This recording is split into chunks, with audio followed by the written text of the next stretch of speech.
It used to have been Vandalia Street in District 6. That's when I was a youngster. Funny enough, they had a few shuls around there. There was the Ponevez Shul, and then just around the corner in Constitution Street, that's still there. Vandalia Street is cut up and broken down, finished. There's no Vandalia Street. The Ponevez from Lithuania, from Ponevez, yeah, there were quite a lot of Ponevez there. And surrounding little towns. And but it was a small little place. I still remember no little, well, it wasn't a garden, it was a cemented sort of, they concreted that little garden. It must have been about 6 foot wide from the door to the gate.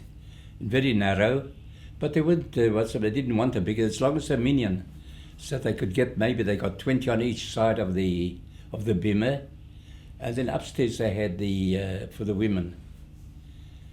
But there were a lot of shuls that made a difference which one you went to. Just about another, I should say about 200 yards into the next street was the other shuls with the Hasidim, which afterwards they had an argument among themselves. They split up. Kellner became the gubber of the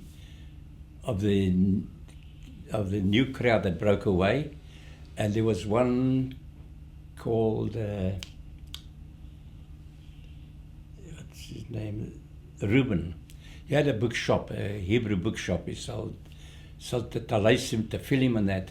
He had the shop in Calendar Street, and he remained with the old crowd, the Hasidim.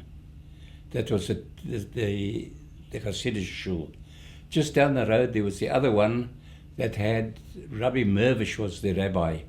Very nice chap here. I think he came from either Lithuania or Latvia. District 6 became not a sort of not a nice area to move into. So they moved into Maynard Street, Harrington Street, Batekan Street. They moved around there, and it was easy to get a minion there. There was Scott Street, Solon Road, and most of the Jews lived around there. So they had the three shuls right next to each other. And then, of course, in Rowan Street, lower, just a bit lower than just before you come to Batekan Street, there was the Rowan Street shul. Now that was Holy Lithuanian Jews.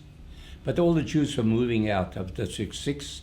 They'd moved to the gardens, Oranjesuk, Tamberskloof, and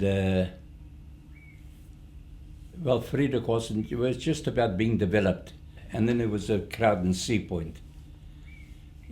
Camps were hardly any Jews there. So they decided, look, the Jews are moving out, and now it's difficult to get a minion. So they sold the shul in Vandalia Street, and in 1936, they bought this little house. A chappie that had the Sax's shoes. This empty plot next door was the home of my wife's grandmother. The entire Lang family lived here. And so as a young boy, I used to, on my way to Herzliya School, I lived around the corner in Mill Street, and the Sachs family was still living over here when I used to come and steal dates. There are two date trees over here. And they made it into a little shul. They broke down walls and the bedrooms and so on, and they made it into two sort of division. But of course, being no upstairs there like they had in Vandalia Street, so they took two rooms and they made it into the women's apartment there. Then of course they had outside in the lane, they had the cloakrooms. That was for men. Later on they built I think they had one cloakroom for the women. But they didn't have much women coming there, it was mostly the men.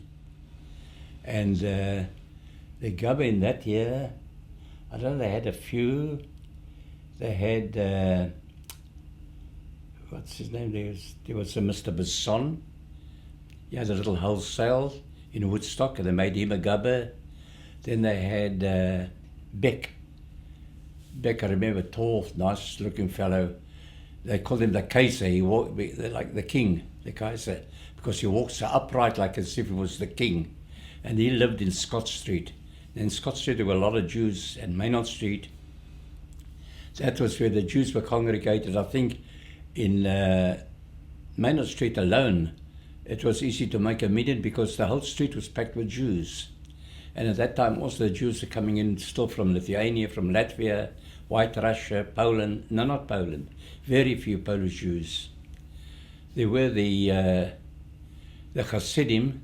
They started a little shul in Constitution Street, just around the corner from the old Vandalia Street, Ponevez Shul. And further down, the Latvian Jews, Lithuanian Jews, they also built a shul. They called it the bismirch. There was no paid chazan and there was no paid rabbi. Occasionally, one of the rabbis of Cape Town used to come and give a drasha. That wasn't very often, but that was a special occasion. He wasn't actually a rabbi, I think he was a reverend. There was reverends, years later they had Sinai, but before Sinai they had another reverend. He was from the Strand. He came there, but he wasn't a rabbi, he was a reverend son. No, they couldn't afford a rabbi, they did. And then there was, these reverends were mostly shoftim also. And they acted as rabbis there and so on. And then for Yom Tov they hired a chazan because they couldn't afford a chazan, so they took a layman who could daven. Anything from, well, for £5 upwards to about maybe 50 to 100 pounds. Later on, of course, when money became sort of less value, they had to raise up to 500. And it was a small shul, and they didn't have the rich people there, like big names there. The late Cantor Immerman was once at one of our stag evenings, and he told us the story of when he came to Ponevez here, to daven here. It's a lovely story. He had just come from Oudtshoorn, and he had never ever davened in a shul, but he had the ability to daven. And he, at the time, Jack Schneider was the president, and Rabbi Cantor Immerman tells the story that when he was being interviewed for the job to daven here, he said, Mr. Schneider, I would appreciate if you would have someone stand by me, because if I should make a mistake, I need someone to correct me. To which Schneider says, Cantor Immerman, this is a different kind of a shul. Here, mistakes, no one knows. Everyone is fast asleep when you'll be davening, so don't even worry about it. And that was typical of the way Schneider would act. Lovely man. And in those days, there was a crowd that was so unusual. The garden shul, wealthy people staying there. You must remember, this was like a ghetto in those days. There was Basson, there was Yankee Schneider for about 20 years. After Schneider, they had your grandfather, and after that was Jack London, the electrician. I lived at number 48 Maynard Street, just down the road there, and that was the nearest shul. And I sang in the Garden Shul, and I sang it first at the Roland Street Shul. And then in the Garden Shul, they gave you free bioscopes, on Wednesdays. So I joined the Garden Shul. And of course, the pay was 3 times as much as what it was in the Roland Street Shul. The Roland Street Shul at that time had a Rabbi Spector, and the Rabbi was Wilder. I'm talking 1928, 1929, in the Roland Street Shul. They had a Rabbi Wilder, they had a rabbi, and they had a chazan. Spectre retired afterwards, and he went to live in Musenberg. In London's time, they saw they couldn't get it in the morning. It was impossible. So they had it just in the evenings, and they had Shabbos and Sunday. In the morning, they had a brocha to try and get people there, but it was difficult. So they decided that they'll keep it just open Yom Tovim, but only if it's on the weekend.